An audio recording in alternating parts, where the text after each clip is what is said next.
who would sign his composition with his own blood. Well, today I want to tell you about a Russian composer by the name of Nikolai Obukhov. Nikolai was born in 1892 in Russia into a deeply religious Russian Orthodox Christian family. His life, his early childhood was steeped in iconography, in ritual, and this shaped who he was, how he viewed the world, what their purpose was, what the purpose of music even was.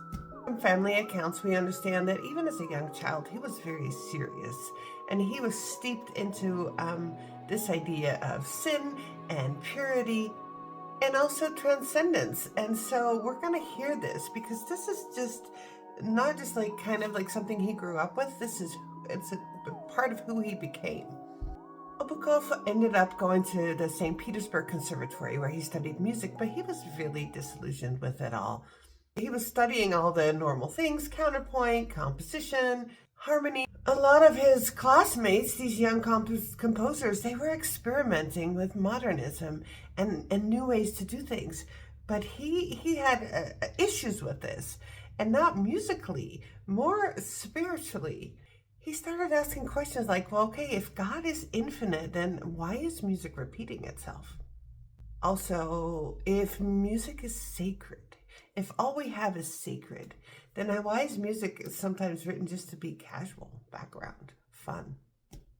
So he's not against, experimenting and doing new things in modernism, but he's against what he's hearing, especially the repetition that he's hearing.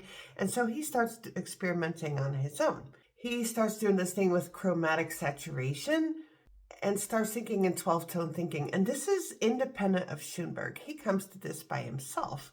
And what's interesting is he didn't come to this through theory, but he actually came to these ideas through theology. Then the Russian Revolution happened, and his deep faith and deep religion, and also his expressiveness as a musician, a composer, this put him at odds with the regime, and he had to flee. He fled to Paris. This exile intensified his mysticism. He's cut off from his homeland. He becomes convinced that he had a divine mission to create music that would prepare humanity for spiritual renewal.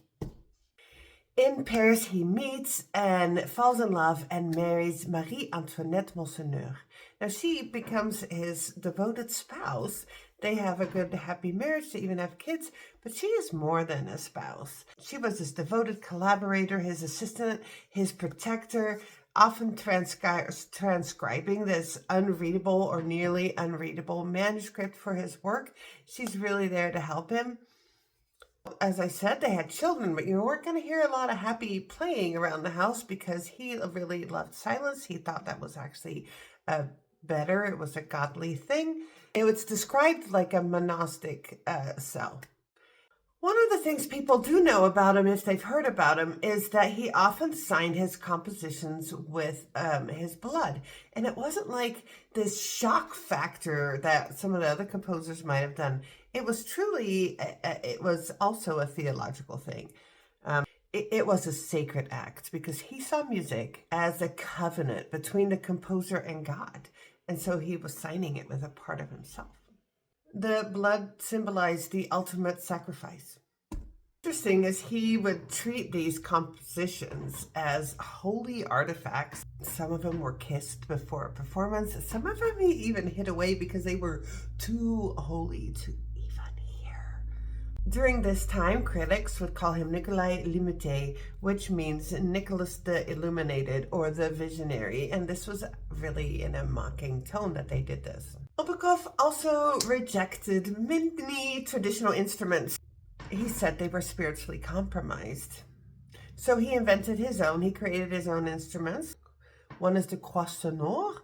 It's a cross-shaped electronic instrument. It's kind of like a theremin. It's slightly different, but in the same way where you would use your body to change, frequencies. And he liked it because the player does not play this in a conventional sense. The sound emerges as though it's summoned. He believed that music should be revealed and not performed.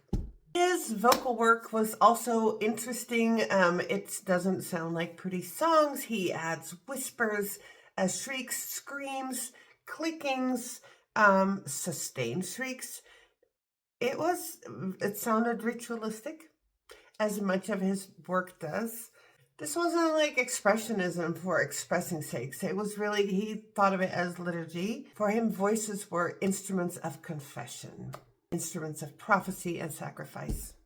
His grand work was called the Book of Life. It's an unfinished musical spiritual cycle intended to encompass all of human existence. And very little of it was ever performed. Now, also, I talked about this at the very beginning. He did not like the idea of repetition because God is infinite. And so in that way, repetition, you are denying God his existence. So there's no repetition in any of his music. And so there's not anything to really hold on to. And as a result, it often feels very disorienting. It's moving, it's constantly moving forward, but there's no landmarks. There's nothing that's like grasping where your brain can go, oh yeah, it just keeps moving. He didn't think of this as chaos. By the end of his life, he was mostly forgotten, really falling into obscurity, and he died in France in 1954, convinced that the world was just not spiritually ready for the truth of his music. One of the things about him that's interesting is he really did not seek an audience. He sought revelation. So go and find something. I think it will be entertaining by Nikolai Obukhov.